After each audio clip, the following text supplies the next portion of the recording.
The St. Louis Blues once owned their home ice with pride, but that dominance feels like a distant memory. On Thursday night, the Utah Mammoth silenced Enterprise Center early, storming to a 4-0 lead in the opening 11 minutes behind a Logan Cooley natural hat trick.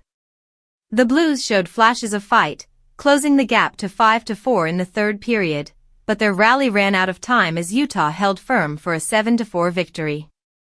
It was another frustrating night for the Blues, who have now dropped 4 of their first 5 home games.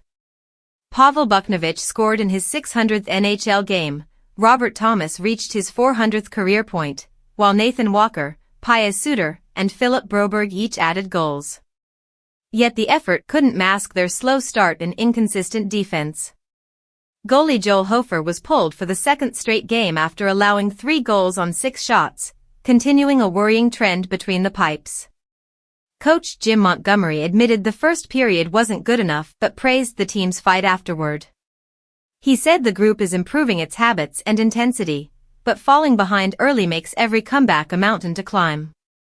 The Blues have now been outscored 9-3 in first periods this season, showing a repeated failure to start with energy. Veteran players like Buchnevich acknowledged the issue, saying the team needs to start on time and stop chasing games. Defensively, costly breakdowns and turnovers continue to haunt the Blues. The Mammoths' 5th goal late in the second period was a crushing blow, coming right after St. Louis had built momentum. Special teams couldn't deliver when it mattered most, with 2 failed power plays that could have tied the game. Montgomery said the team needs more urgency and more traffic at the net, not endless passing. Still, there were positives. Philip Broberg's slick wraparound goal showed flashes of brilliance and confidence.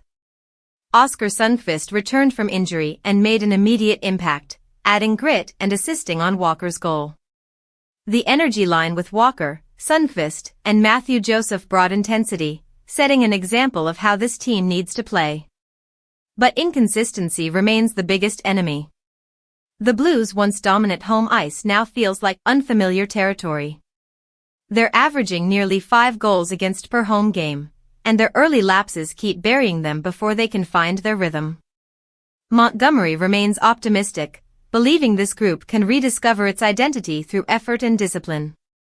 For now, the Blues are left searching for answers, trying to reclaim the passion, structure, and belief that once made them a force inside Enterprise Center.